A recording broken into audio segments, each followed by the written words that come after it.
发现我怀孕那天，我丈夫布兰登的秘书珍娜在 Instagram 上发了一张孕肚照，配文是：只要被爱，怀孕也可以做漂亮女孩哦。照片里，她只穿着蕾丝内衣，和布兰登脸贴脸自拍。她的手搭在她赤裸隆起的腹部，无名指上戴着和我同款的婚戒。我评论：恭喜。几秒后，手机响起。珍娜带着哭腔道歉，说和男友吵架后冲动发图报复。布兰登抢过电话：你生不出孩子，就看不得别人怀孕，难怪你怀不上，嫉妒心这么重。5分钟后，珍娜新发动态：以后就有2个男子汉保护我了。布兰登秒赞。我摘下婚戒扔进灌木丛，回医院预约了流产手术。当晚布兰登罕见9点前回家。看见垃圾桶里未拆封的促排卵药，他皱眉，为这点小事闹脾气。我语气平静，我没生气。他嗤笑，药都扔了还说不气？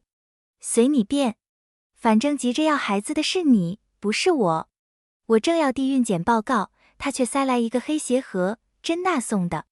他年纪小不懂事，看你生气就慌得胡言乱语，说什么堕胎，这鞋赔罪。打开竟是双穿旧的 YSL 高跟鞋，鞋底磨损，跟部掉漆。收着吧，他刚工作没积蓄，这鞋买来肉痛，根本没怎么穿。布兰登说。我干笑。半小时前，珍娜刚晒了香奈儿新款凉鞋，全世界最好的老板，明目张胆的偏爱给我炫耀的底气。见我不接，布兰登沉下脸：西尔维亚，你30岁了还跟小姑娘计较？有意思吗？他扬手砸鞋盒，边角磕中我额头，我吃痛捂头，眼泪直流。布兰登慌神：我不是故意的，让我看看。我躲开他的手，没事。他强行掰开我手指，看见肿包后脸色难看，这叫没事。等着，我去拿冰袋。刚要阻拦，他手机响起，屏幕亮起，来电显示小麻烦，黏腻亲昵。布兰登。珍娜带着哭腔：我肚子疼想挂急诊，结果坐错地铁迷路了。布兰登拧眉：不是说好去医院就叫我开车吗？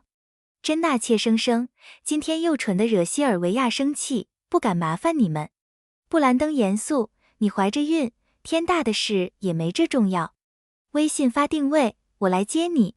不要，今天是西尔维亚排卵期，你得陪她生孩子。布兰登低笑：傻姑娘，跟他再来一次也不会中。你现在最重要，发定位。挂电话后，他瞪我：听见没？珍娜处处替你着想，你就知道瞎猜疑。我送他去医院，回来带冰袋。他抓起车钥匙要走。布兰登，我叫住他：等等。他不耐烦转身：西尔维亚，适可而止。这是2条人命，别又犯妒忌风。我没辩解，从衣帽间取出他旧外套，抽出卡片：珍娜的医保卡，你用得上。他事事依赖布兰登，连医保卡都放他这儿。布兰登一愣，接过卡：谢谢。他欲言又止，我抢先开口：路上小心。我踮脚替他理正衣领，像每次送他出门那样，心里清楚这是最后一次。布兰登神情微动，忽然拽我入怀：很快回来。等我。我没等。给律师发完启动离婚程序的短信，我便早早入睡。半夜被 WhatsApp 消息吵醒。凌晨1点，身旁床铺依旧空着，手机屏幕亮着珍娜的连发消息：布兰登睡觉的样子好辣，想把他一口吃掉。附图中他枕着粉色卡通枕头，乱发薄唇，曾让我心动不已的模样。见他发现误发后火速撤回，又补发跪地求饶猫猫表情。错发。我和闺蜜口嗨啦，别生气。布兰登已经睡成猪喽。他大概期待我像以往那样歇斯底里打电话质问，但这次我只拉黑他，继续睡觉。他真心还是演戏都不重要了。次日清晨，2人一同出现在公司。珍娜故作娇弱绊倒，小脸煞白。布兰登毫不犹豫打横抱起他走进办公室。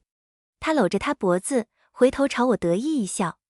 同事凑近低语：复印机都不会用的草包，居然当路易斯先生秘书半年。你说他是不是针对他？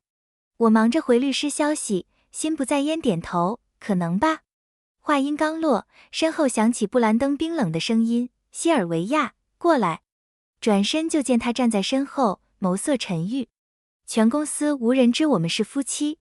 布兰登严令禁止办公室恋情，对外我只算资深员工。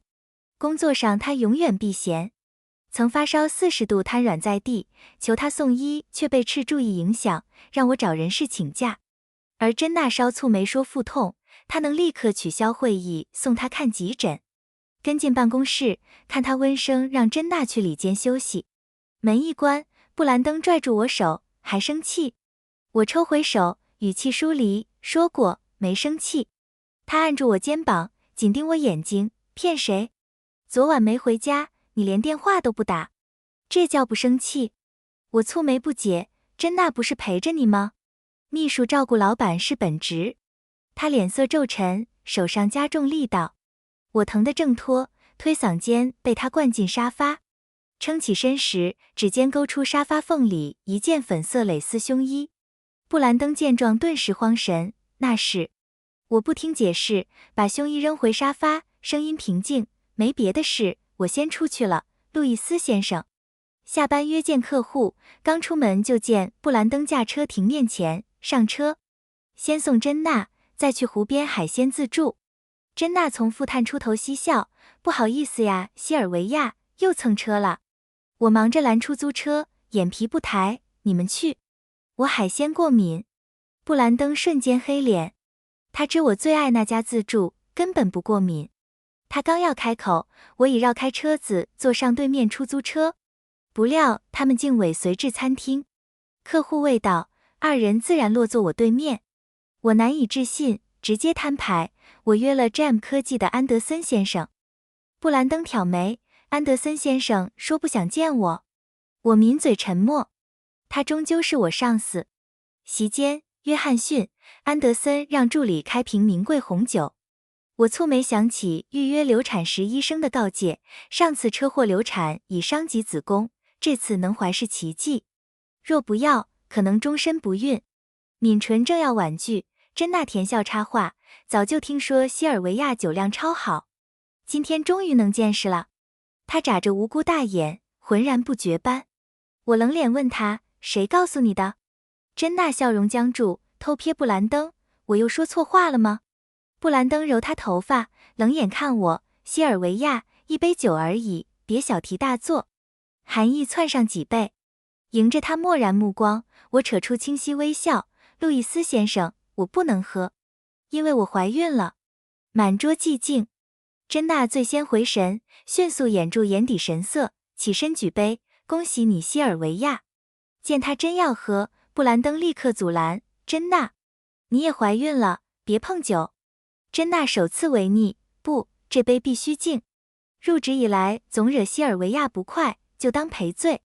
他越说越激动，仰头灌酒，呛得满脸通红，泪花闪闪。布兰登豁然起身指我，满意了？只有珍娜这种傻姑娘才信你装可怜。孩子出事我绝不原谅你。我懒得看他，声音平板，随你便。向约翰逊致歉后，我起身离席。布兰登怒吼追来，西尔维亚，我受够了。你看珍娜什么都不顺眼，过不下去就离婚。我怔了一瞬，随即失笑。结婚5年，他从不公开关系，如今为逼我向珍娜低头，竟主动提及。端向他俊朗却扭曲的脸，我点头，好，离婚。不再多言，我转身离开。出酒店后，给离婚律师打电话，忽有强光刺眼，失控轿车迎面冲来。我腿软后跌，以为必死无疑时，司机猛打方向盘，疾驰而去。我瘫坐在地，惊魂未定。路过女孩扶我，触到我腰际时惊呼，天，你流了好多血。我茫然低头，看见身下漫开大滩鲜血。医院里，医生让联系家属。我握手机凝视布兰登号码良久，最终打给律师。我没看错，肇事车牌是我和他一起选的数字。住院到次日中午期间，布兰登只发一条短信，珍娜家漏水，我带他回我们家。我一眼看穿，这语气分明是珍娜的手笔。到家发现门锁密码错误，正要重试，门从内打开。珍娜系着我的围裙灿笑，西尔维亚回来了。旧密码太难记，布兰登换成我生日了。快进来，我给你倒水。她俨然女主人姿态。厨房飘来饭菜香，她跑到门口喊：布兰登，西尔维亚回来了。布兰登系着我买的情侣围裙走出，他曾嫌幼稚巨穿，此刻看来无比滑稽。他扫我一眼，柔声对珍娜：去卧室歇会儿。珍娜点头，抓起袋坚果零食钻进我卧室。只剩我俩。布兰登冷脸：舍得回来了？我忽略他话里诘问，平静道：珍娜在吃坚果。想起珍娜刚怀孕时，我做饭时撒了几粒坚果摆盘。她严重过敏，布兰登为此大发雷霆。布兰登皱眉，什么意思？他显然忘了。我不欲多言，没事。他不追问，打量我，去换衣服。珍娜生日订了 KTV 包间，妆别化太浓，抢寿星风头不好。我脱口反击，我有约。你们去。布兰登蹙眉，眼底不耐。珍娜早告诉朋友，我们替她庆生。你不去她多难堪。我知道你嫉妒她年轻能生，但怀不上不是她的错。这样，今晚你好好给她过生日，之后我许你个愿望，旅行地点随你挑。我迟疑片刻，弯起眼睛，好。当晚我精心化妆，准时现身 KTV。布兰登看见我时呼吸一滞，过来牵住我手，眼神惊艳。珍娜笑容微僵，很快恢复自如，向朋友介绍我时尽显大方。她异地恋男友瘫在角落沙发，吊儿郎当吐烟圈，像个土皇帝。侍者推来布兰登订的3层生日蛋糕，气氛火热。珍娜双手合十许愿，笑容圣洁如公主。第一个愿望，布兰登不准再叫我小麻烦。第二个，布兰登不准因为我和西尔维亚闹别扭。第三个，把我的易孕体质传给西尔维亚，让他早点给哥哥生宝宝。话音刚落，我手包坠落，一张纸滑出。布兰登拾起，看清人流术后注意事项字样后，脸色惨白。西尔维亚，这是什么？